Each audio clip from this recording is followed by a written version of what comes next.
ಅದು ನಿಜಕ್ಕೂ ಸಂತೋಷ ವಿಚಾರ. ಮೈಸೂರಿನ ಪರಂಪರೆಯಲ್ಲಿ ನಾವು ಮೂಗೂರಿನ ನೃತ್ಯ ಕಲಾವಿದರನ್ನ ನೋಡ್ತಾ ಇದ್ದೀವಿ, ದೇಜಮ್ಮ ಅವ್ರನ್ನ ನೋಡಿದ್ದೀವಿ. ಹಾಗೇನೆ ಇತ್ತೀಚಿನ ಮಹಿಳಾ ಕಲಾವಿದರಲ್ಲಿ ನಮ್ಮ ವೆಂಕಟಲಕ್ಷ್ಮಮ್ಮನವ್ರನ್ನ ನೆನೆಸ್ಕೊಳ್ಳದೆ ಹೋದರೆ ಯಾವ ಕಾರ್ಯಕ್ರಮ ಕೂಡ ಪೂರ್ಣ ಆಗಲ್ಲ ಅಂತ ನನಗೆ ಭಾಸ ಆಗಿದೆ.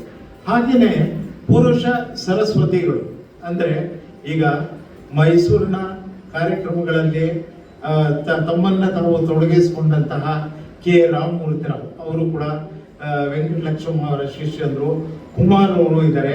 ಹಾಗೆ ಇನ್ನೂ ಹಲವು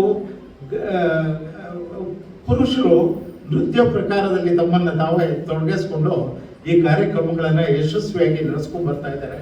ನಿಜಕ್ಕೂ ಇದು ಮೈಸೂರಿನ ಪರಂಪರೆಗೆ ಇವರು ಪುರುಷರು ಕೊಟ್ಟ ಕೊಡುಗೆ ಅಂತ ನಾನು ಭಾವಿಸ್ತೀನಿ.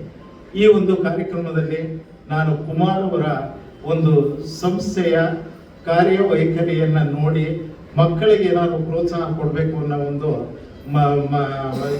ಇಚ್ಛೆ ಪಟ್ಟು ನಾನು ಒಂದು ಪುರಸ್ಕಾರಗಳನ್ನು ಘೋಷಿಸ್ತಾ ಇದ್ದೀನಿ.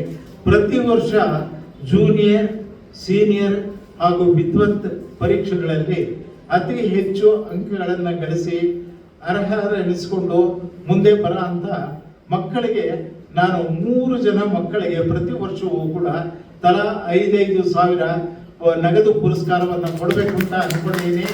ದಯವಿಟ್ಟು ಇದನ್ನ ಈ ವರ್ಷದಿಂದನೇ ನಾನು ಶುರು ಮಾಡ್ತಾ ಇದ್ದೀನಿ.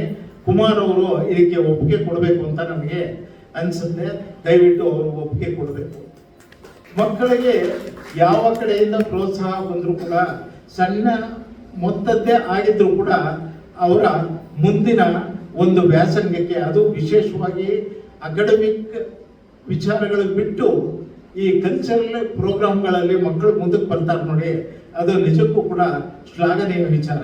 ನನ್ನ ಮಗಳು ಕೂಡ ಸಣ್ಣ ವಯಸ್ಸಿಂದಾನೇ ವಿಷ್ಣುದಾಸ್ ಅವರ ಹತ್ರ ನೃತ್ಯ ಕಲಿತು ನಂತರ ಚಂದ್ರಮತಿಯವರು ಹಾಗೂ ಕೃಪಾ ಪಡ್ಕೆ, ಕೆ ಮುರಳೀಧರ, ಇವತ್ತು ಕರ್ನಾಟಕದ ಹಲವು ನೃತ್ಯಗಾರ್ತಿಯರು ಕೆ ಮುರಳೀಧರ ರಾವ್ ಅವರ ಶಿಷ್ಯ ಪರಂಪರೆಗೆ ಸೇರಿದವರು ಅಂತ ಹೇಳೋದಕ್ಕೆ ನನಗೆ ನಿಜಕ್ಕೂ ಸಂತೋಷ ಆಗುತ್ತೆ. ಈ ಒಂದು ಕಾರ್ಯಕ್ರಮಕ್ಕೆ ನನ್ನನ್ನು ಆಹ್ವಾನಿಸಿದ ಈ ಸಂಸ್ಥೆಗೆ ನಾನು ಆಭಾರಿಯಾಗಿದ್ದೇನೆ.